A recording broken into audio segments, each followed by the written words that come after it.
ఈ మధ్య ప్రతి ఒక్కరి ఇంట్లో వాటర్ లీకేజ్ ప్రాబ్లం అనేది కామన్ అయిపోయింది. వాటర్ లీకేజెస్లో మెయిన్గా బాత్రూమ్ వల్లనే అవుతాయి. ఇక్కడ మన సైట్లో బాత్రూమ్స్లో వాటర్ లీకేజ్ అవ్వకుండా మనం ఏం చేసామో చూద్దాం. ఫస్ట్ బాత్రూమ్ ఫ్లోరింగ్ మొత్తాన్ని చిప్పింగ్ చేసుకొని నీట్గా క్లీన్ చేసుకోండి. ఆ తర్వాత డాక్టర్ ఫిక్సిడ్ 301 లిక్విడ్ 1 లీటర్ తీసుకొని 10 లీటర్స్ ఆఫ్ వాటర్ రేషియోలో సిమెంట్ వేసి బాగా మిక్స్ చేయండి. ఫ్లోరింగ్ మొత్తానికి దీన్ని అప్లై చేయండి. మళ్ళీ నెక్స్ట్ డే బాత్రూంలో 3 ఇంచెస్ థిక్నెస్తోని కాంక్రీట్ ఫ్లోరింగ్ అనేది చేపియండి. ఇంకా బాత్రూమ్స్లో టైల్స్ వేసేటప్పుడు చాలామంది గ్రౌట్ లేదా వైట్ సిమెంట్ యూజ్ చేస్తారు. అది కొన్ని నెలల తర్వాత ఊడిపోయి టైల్స్ గ్యాప్లో నుండి వాటర్ కిందికి దిగి స్లాబ్ డ్యామేజ్ అవుతుంది. అలా అవ్వకూడదంటే ఎపాక్సీ యూజ్ చేయండి. ఇది ఎలా యూజ్ చేయాలి అంటే part A and part B ఈ 2 బాటిల్స్లో ఉన్న లిక్విడ్ని 1:2 రేషియోలో మిక్స్ చేసుకోండి.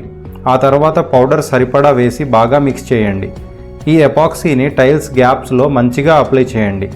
10 సంవత్సరాల వరకు దీని లైఫ్ అనేది ఉంటుంది. ఇలాంటి మరెన్నో యూస్ఫుల్ వీడియోస్ కోసం మన ప్రొఫెషనల్ కన్స్ట్రక్షన్స్ ఛానల్ని లైక్, సబ్స్క్రైబ్ అండ్ ఫాలో చేయండి.